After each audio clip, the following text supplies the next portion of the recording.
بسم اللہ الرحمن الرحیم، السلام علیکم۔ میرا نام مویت جعفری ہے۔ پاکستان کے سیاسی تماشے میں آج جو حالات و واقعات ہیں اس سے مجھے اپنے دوست کا ایک پرانا واقعہ یاد آ جاتا ہے کہ ان کے والد صاحب کہا کرتے تھے کہ جب ان کو کوئی تکلیف ہوتی ہے تو ڈاکٹر جو ٹیکہ لگاتا ہے اس میں کوئی دوائی نہیں ہوتی، وہ کہتے ہیں کہ جی میری ایک جگہ کی جو تکلیف ہے نا انہوں دور کرنے سے بس میرا دھیان بنتا ہے، وہ دوسری جگہ تکلیف شروع ہو جاتی ہے، مینوں ٹیکے کی درد شروع ہو جاتی ہے۔ تو یہاں پر بھی آپ کے اور میرے جو مسائل ہیں، لوگ بجلی کے بلوں کے پیچھے ایک دوسرے کو کاٹ رہے ہیں، بھائی کو قتل کر رہا ہے کہ اس نے اپنے حصے کا بل ٹائم پر نہیں دیا، لوگ جو ہیں وہ پریشانی میں مر رہے ہیں، اور یہاں پر جو حکومت پاکستان ہے وہ آج کل اس چارہ جوئی میں ہے کہ کس طرح پاکستان تحریک انصاف کو بین کر کے اس ملک کے اندر کمپلیٹلی صفحہ ہستی سے غائب کر دیا جائے۔ کس طرح آج کیبنٹ کی میٹنگ بھی ہوئی، کیبنٹ کی میٹنگ کے اندر ایکسپیکٹ کیا جا رہا تھا کہ اس کے بعد کوئی اعلان چلان ہوگا، یہ جو غداری کا پرچہ کرنا ہے پاکستان تحریک انصاف کے لیڈرز کے اوپر اور پی ٹی آئی کے اوپر بین جو لگانا ہے اس حوالے سے کوئی بات چیت ہوگی، مگر جیو نے تو یہ رپورٹ کیا ہے انٹرسٹنگلی کہ جی اس کیبنٹ میٹنگ میں اس حوالے سے پی ٹی آئی کے حوالے سے کوئی بات چیت نہیں ہوئی۔ مگر جو ایک بڑی عجیب و غریب بات یہ ہے کہ اس کیبنٹ میٹنگ کے بعد باہر نکل کے جو باتیں کی وزیر اعظم نے وہ 9 مئی کے حوالے سے کی ہے۔ تو خیر میں اس رپورٹ کے اوپر جیو کے اوپر میں کہتا ہوں کہ میں بھی 30-40% جو ہے یقین کرتا ہوں، ذرائع کے مطابق یہ رپورٹ ہے کہ جی آج کوئی بات چیت نہیں ہوئی اس حوالے سے۔ اس حوالے سے انہوں نے پچھلے چند دنوں سے اپنی کارروائیاں انتہائی تیز کی ہوئی ہیں، ان کے ہرکارے، ان کے ہم خیال صحافی، ان کے ماؤتھ پیسز روز کسی نہ کسی طریقے سے اس بات کا اندیا دیتے ہیں، آپ تک یہ بات پہنچاتے ہیں کہ بھائی پی ٹی آئی پر تو بین لگے ہی لگے گا، ریزرو سیٹس تو واپس ملیں گی۔ اور اس حوالے سے عمران خان صاحب نے جو 2 دن پہلے ایک بیان دیا تھا، میڈیا سے بات کرتے ہوئے کہا تھا کہ ہاں میں نے کہا تھا کہ جی ایچ کیو جو فوج کا ہے اس کے آگے احتجاج کرنا اگر مجھے گرفتار کر لیا گیا۔ اب اس حوالے سے بہت سارے سوالات اٹھتے ہیں جس پہ میں آپ سے پوچھ بھی چکا ہوں، مگر آج انہوں نے اس سارے کے بارے میں جب بہت طوفان اور شور و غوغا مچا ان کے اس بیان پر، تو آج انہوں نے ٹویٹ کر کے ایک پورا لمبا چوڑا بیان اپنا دیا ہے۔ اس حوالے سے میں آپ کو وہ بیان پڑھ کے سنا دیتا ہوں، اس کے ساتھ ہم اس پر تبصرہ بھی کریں گے۔ تو کہتے ہیں کہ جی پرسوں میڈیا پر مخصوص ایجنڈے کے تحت بیانیہ بنایا گیا کہ میں نے عوام کو جی ایچ کیو جا کے احتجاج پر اکسایا، جبکہ حقیقت یہ ہے کہ تحریک انصاف تقریباً 3 دہائی پر محیط تاریخ میں پرتشدد احتجاج کی کوئی مثال نہیں ملتی۔ گزشتہ 2.5 سال کے دوران تحریک انصاف کے خلاف بدترین ہتھ کنڈے استعمال کر کے تشدد پر اکسایا گیا۔ اب یہاں پر بات جو ہے، ایک تو خان صاحب نے احتجاج کی کال کی بات کی تھی، obviously حکومت نے اس کو یہ رنگ دیا کہ پلان یہ تھا کہ وہاں پر جا کے پرتشدد۔ اب پرتشدد کے حوالے سے 2 رائے ہیں حکومت کے بیچ بھی۔ کچھ لوگ یہ کہتے ہیں کہ خان صاحب کا اوریجنل پلان ہی یہ تھا کہ توڑ پھوڑ کی جائے اور انہوں نے یہ انسٹرکشن دی تھی، اور کچھ لوگ یہ کہتے ہیں کہ اگر نہیں بھی دی تھی تو یہ ایک انتہائی غیر ذمہ دارانہ حرکت تھی۔ اب کیونکہ وہ کہتے ہیں کہ جی کراؤڈ جو ہے وہ کسی کے ہتھے نہیں آتا، ایک دفعہ وہ چارج ہو جائے۔ مسئلہ یہ ہے، جو سوال پیدا ہوتا ہے وہ یہ کہ پارلیمنٹ کے سامنے احتجاج کرنا ٹھیک کیوں ہے اور جی ایچ کیو کے سامنے احتجاج کرنا غلط کیوں ہے؟ اب اگر اس کے اوپر یہ وجہ لی جائے کہ جی ایچ کیو کے سامنے احتجاج کرنا اس لیے غلط ہے کیونکہ جی ایچ کیو کا پاکستان کی سیکیورٹی کے حوالے سے ہے، تو ان کا اس سارے میں کچھ لینا دینا ہی نہیں ہے، تو اس لیے وہاں پر احتجاج بنتا نہیں ہے۔ مگر یہ بات تب سچ ہوگا اگر جی ایچ کیو کا پاکستان کی سیاست میں کوئی لینا دینا نہ ہو۔ اب جب آپ وہ کہتے ہیں نا جی جنہ کھادیاں گاجراں تے ٹھڈوں نہ دے پیڑ، اب اس کی پنجابی کی مثال کا مطلب یہ ہے کہ آپ اگر ایک چیز کے اندر اپنا حصہ ڈالیں گے، آپ کو بہت شوق ہوگا پاکستان کی سیاست کے اندر توڑ جوڑ کا، تو اس کے بعد پھر جو بلو بیک آئے گا لوگ احتجاج کریں گے۔ میں بلو بیک کا مطلب میں کسی صورت وائلنٹ پروٹیسٹ کو جسٹیفائی نہیں کر رہا، میں صرف یہ کہہ رہا ہوں کہ اب یہ تو امپینٹی یہ تو آپ کو نہیں مل سکتی نا کہ کسی کو بھی، چاہے وہ عدالت ہو، وہ چاہے پارلیمنٹ ہو، وہ چاہے کوئی اور ادارہ ہو۔ میں کہتا ہوں کہ وہ ٹریفک انجینئرنگ ڈپارٹمنٹ ہے، ٹیپا ہے، اگر ٹیپا لوگوں کے گھر ناجائز گرائے گا تو لوگ جا کے ٹیپا کی بلڈنگ، ٹیپا کے دفتر کے آگے احتجاج کریں گے نا جی۔ اب اور کہاں کریں؟ اب جب پاکستانی اسٹیبلشمنٹ سیاست کے اندر آج سے نہیں، پتہ نہیں کب سے ملوث ہے، اور اس کے اندر وہ توڑ جوڑ لوگوں کو، کبھی ہم اس کو وزارت ایگریکلچر کہتے ہیں، کبھی ہم اس کو خلائی مخلوق کہتے ہیں، کبھی کوئی لوگ کچھ کہتے ہیں، کبھی کوئی لوگ کچھ کہتے ہیں، مگر اس کا بنیادی طور کے اوپر جو ایک کرکس آف دا میٹر یہ ہے کہ یو آر انوالوڈ ان دس۔ تو پھر جب آپ کے ساتھ کسی کو گلے ہے، کوئی شکوہ ہے، تو وہ آپ کے دفتر کے آگے آ کے احتجاج کرے گا۔ اب اس سے تشدد کی جو بات انہوں نے کی کہ پاکستان تحریک انصاف کو ہم نے کبھی پرتشدد احتجاج کے لیے نہیں کہا۔ اب آگے چلتے ہیں کہ نومبر 2022 میں مجھ پر قاتلانہ حملہ ہوا اور میری مرضی کی FIR کاٹنے سے بھی انکار کیا گیا۔ اس کے بعد 2 مئی 2 مرتبہ میری رہائش گاہ پر عسکری ادارے نے حملہ کیا۔ ایک مرتبہ میری پیشی کے موقع پر مجھ پر قتل کرنے کا باقاعدہ منصوبہ بنا کر سادہ لباس میں لوگوں کو چھوڑا گیا۔ صرف یہی نہیں، 9 مئی کو عوام کو انتشار دلانے کے لیے ایک سابق وزیر اعظم اور پاکستان کی سب سے بڑی اور مقبول سیاسی جماعت کے سربراہ کو جس حد تک آمیز انداز میں اغوا کیا گیا وہ بھی کسی بڑے حادثے کا سبب بن سکتا تھا، لیکن تحریک انصاف کے کارکنان کی سیاسی تربیت میں تشدد کا کوئی عنصر شامل نہیں۔ تحریک انصاف سیاسی، آئینی اور قانونی جدوجہد پر یقین رکھتی ہے۔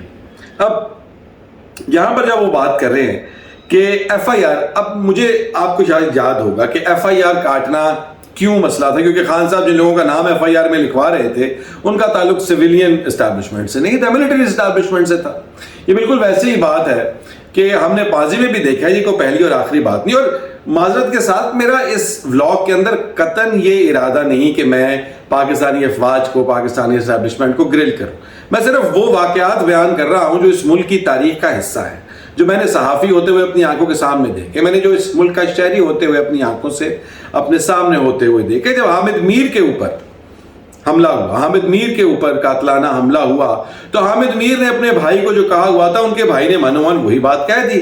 انہوں نے کہا کہ مجھ پر اگر کوئی حملہ ہوا اور میری جان گئی تو آپ جو ہے یہ بات جان لیں کہ جو ISI کے ہیڈ ہیں انہوں نے میرے اوپر یہ حملہ کیا اور وہ ذمہ دار، اور وہی ہوا۔ وہ بات ٹی وی پر فلیش ہو گئی، جیو پر چل پڑی، اور وہ تاریخ کا حصہ ہے کہ اس دن کے بعد سے لے کے آنے والے کئی سالوں تک جیو کے ساتھ جو ہوتا رہا وہ آپ بھی جانتے ہیں اور میں بھی جانتا ہوں۔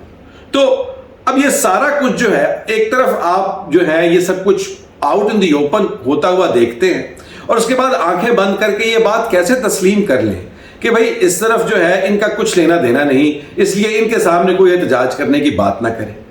ارے آپ جب اس کے اندر آپ کا ایک، میں کہتا ہوں حصہ تو ایک چھوٹا لفظ ہے بٹ ہے، چلو حصہ کہہ لیتے ہیں، پاکستان کی سیاست میں آپ حصے دار ہیں تو، اور حصے دار بننے کا شوق بھی بہت ہے، تو پھر جو اس کے ساتھ آتا ہے وہ مطلب یہ میٹھا میٹھا ہپ ہپ کڑوا کڑوا تھو تھو تو ہے نہیں، اور ایک دور میں ہوتا تھا مگر اب نہیں ہے۔ سوشل میڈیا جس کی وجہ سے آپ کو بڑی پریشانیاں بھی ہیں، آپ نے اپنی پریس کانفرنس میں بھی اس کے خلاف کافی بات کی، تو اس طرح سے نہیں ہوتا۔ اگر خان صاحب جو بات کر رہے ہیں کہ میرے پر حملہ ہوا، ابھی آگے چل کے آپ دیکھیں گے کہ وہ بات اس کے اوپر یہ بھی کریں گے کہ جب ٹرمپ کے اوپر حملہ ہوا اس کے نتیجے میں کیا ہوا۔ خان صاحب کے قاتلانہ حملہ ہوا، انہوں نے کہا میرے اوپر ایک دفعہ نہیں کہ کئی بار ہوا، میرے گھر کے اوپر حملہ کیا، اس کو مسمار کیا، یہ سب کچھ ہوا، لیکن PTI کے جو تھے کارکنان انہوں نے کبھی وائلنس کو ریزورٹ نہیں کیا۔ اسٹیٹ جو ہے، جو ریاست ہے، وہ ہمیشہ وائلنس کو، وہ الزام یہ لگا رہی ہے کہ وہ ہمیشہ میرے ساتھ جو ہے وہ شدت پسندانہ رویہ روا رکھے رہی ہے۔ مئی، اب اگلا جو پوائنٹ سمجھا کہ 9 مئی ایک فالس فلیگ آپریشن تھا۔ اب یہ وہ بار بار کہتے ہیں اور بڑا کلیئرلی کہتے ہیں کہ یہ فالس فلیگ آپریشن آپ جانتے ہیں کہ بیسیکلی سٹیج کیا ہوا تھا، پلان کیا ہوا تھا، یہ ایک ابرپٹ، ایک اچانک ہونے والا واقعہ نہیں ہے، اس کو رنگ اچانک کا دیا گیا، یہ ان کا کہنا ہے۔ جس نے 9 مئی کی CCTV فوٹیج چرائی وہی 9 مئی کی حقیقی ذمہ داران ہیں۔ اب خان صاحب یہ کہتے ہیں کہ 9 مئی کے واقعات کی جو حقیقی جو ڈیٹیل فوٹیج ہے وہ جو پاکستان کی انٹیلیجنس ایجنسیز ہیں انہوں نے وہ غائب کر دی، اور اگر وہ سامنے آ جائیں گی تو دودھ کا دودھ اور پانی کا پانی ہو جائے گا۔ غریدہ فاروقی صاحبہ ماشاءاللہ سے آپ جانتے ہیں شروع سے ہی ان کے اوپر یہ ٹیگ لگا ہوا ہے، لوگ کہتے ہیں، اور وہ پھر ماشاءاللہ اس پہ پورا بھی اتر کے دکھاتی ہیں کہ وہ انتہائی پرو PMLN رہی ہیں، پاس میں ان کے ویوز، ہر بندے کو اپنی اپنی رائے رکھنے کا حق ہے، اس میں کوئی برائی نہیں، مگر انہوں نے آج اس بات کے اوپر ایک باقاعدہ سے ٹویٹ کیا، ایک ویڈیو جو کہ یاسمین راشد صاحبہ کا ویڈیو ہے، یہ دیکھ لیں آپ، اور اس میں وہ یہ کہہ رہی ہیں کہ یاسمین راشد صاحبہ جو ہیں ان کو دیکھ لیں کہ یہ بزرگ خاتون کہتی ہیں کہ میں تو لوگوں کو روک رہی تھی مگر یہاں پر لوگوں کو کہاں روک رہی ہیں۔ اس کلپ کے اندر یاسمین راشد صاحبہ جو ہیں وہ اندر جا رہی ہیں اور لوگ ان کی مدد کر رہے ہیں، ان سے چلا بھی نہیں جا رہا، اور مطلب ٹھیک ہے اس کے اندر وہ کسی کو روکتی ہوئی اتنے سے کلپ کے اندر چند سیکنڈ کی کلپ کے اندر آپ کو نظر نہیں آ رہا, وہ بھی جو ہے ایڈیٹڈ ہے 2 جگہ سے, اور اس کو ثبوت کے طور پر ماشاءاللہ اتنی زیادہ زبردست صحافتی ذہن ہے ان کا کہ ان کو یہ نظر آتا ہے اتنے سے کلپ کے اندر, وہ بھی ایڈیٹڈ کلپ کے اندر, کہ بھائی انہوں نے قطعاً کوئی کوشش نہیں کی, اور یہ ثبوت ہے. انہوں نے کہا کہ جی وہ کہتی ہے کہ یہ ویڈیوز باہر آ چکی ہیں. خان صاحب کیا باتیں کر رہے ہیں, ویڈیوز یہ ہیں جن کو دیکھ کر پتہ لگتا ہے کہ 9 مئی کو کیا ہوا. تو خیر یہ اب آپ خود دیکھ لیں ویڈیو اور آپ خود اندازہ لگا لیں یہ کتنا کا بڑا ثبوت ہے. ہو سکتا ہے ایسی ویڈیوز ہوں جہاں پر یاسمین راشد صاحبہ جو ہیں ان کے ساتھ مل کر آگے لگا رہی ہوں. میں نہیں, آپ نہیں جانتے, میں نہیں جانتا, ہم نے یہ ویڈیوز نہیں دیکھی, مگر جو ویڈیو وہ شیئر کر رہی ہیں اس کو ثبوت کہنا جو ہے نا وہ شرمندگی کا مقام ہے. اور غریدہ فاروقی صاحبہ ماشاءاللہ اللہ تعالیٰ ان کو مزید فہم دے, گمان دے, ان کو اللہ تعالیٰ جو ہے ذہن عطا کرے کہ وہ اس طرح کی جو ہے وہ لفظ نہیں میں کہنا چاہتا نہ مارا کرے اس طرح کی, تو بہتر ہے. مطلب پہلے بھی ان کی کوئی اس طرح کی کوئی اچھی ریپوٹیشن نہیں ہے, کریڈیبلٹی, اوپر سے وہ ایسی حرکتیں کرتی ہے. خیر آگے چلتے ہیں. ان کی عقل کا یہ عالم ہے کہ 9 مئی کو امریکہ کے کیپٹل ہل کے احتجاج سے تشبیہ دیتے ہیں, حالانکہ وہاں باقاعدہ شفاف تفتیش اور سی سی ٹی وی فوٹیج کی باریک بینی سے جائزہ لینے کے بعد صرف ملوث افراد کو سزا دی گئی.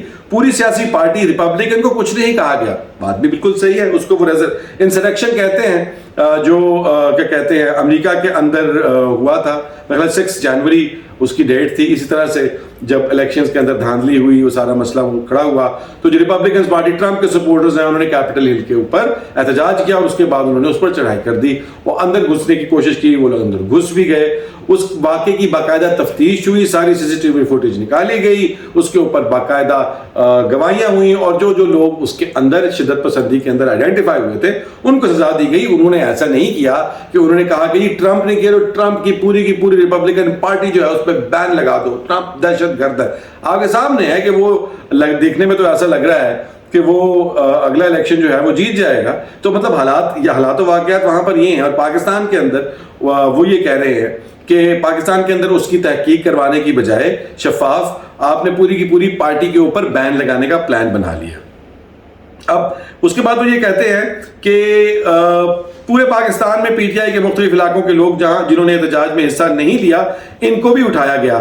کیا ان کا کیا قصور تھا؟ ویلڈ پوائنٹ کہ جو لوگ وہاں پر تھے بھی نہیں ان کو بھی آپ نے اٹھا لیا. آپ نے ایک بلینکٹ آپریشن کیا, پوری کی پوری پارٹی کے لوگوں کو اٹھا لیا. اگر مسئلہ 9 مئی تھا, اگر مسئلہ 9 مئی کے اندر ملوث افراد کا تھا تو آپ صرف ان کو کرتے. آپ نے باقی سب کو بھی سازش کا حصہ سمجھ کے ان کی انویسٹیگیشن کے لیے اٹھایا. اس کے بعد جب آبویسلی ان کے خلاف آپ کے پاس ثبوت نہیں نکلتے اور عدالتیں ان کو جو ہے وہ رہا کر دیتی ہیں, تو پھر آپ آ کر پریس کانفرنسز کرتے ہیں اور آپ گلے شکوے کرتے ہیں کہ جی یہ عدالتیں ہمیں پسند نہیں ہیں, میں نہیں ماننی ان کی بات. تو خیر وہ ایک علیحدہ بحث ہے, اس پہ ہم بات کر چکے ہیں. یہ بات بھی قابل غور ہے کہ امریکہ میں سابق صدر قاتلانہ حملے کی, وہ یہی بات اس پوائنٹ میں بھی کہہ رہے ہیں اگلے والے میں, کہ وہاں پر جو سیکرٹ سروس کی ہیڈ تھی جب وہ جسٹیفائی نہیں کر سکی کہ ٹرمپ پہ جو قاتلانہ حملہ ہوا جس میں وہ مشکل سے بچا ہے, کہ اس کی جو تھی وہ بیسیکلی ڈس اپوائنٹمنٹ اور اس کی نالائکی ثابت ہوگی, اس نے استعفیٰ دے دیا.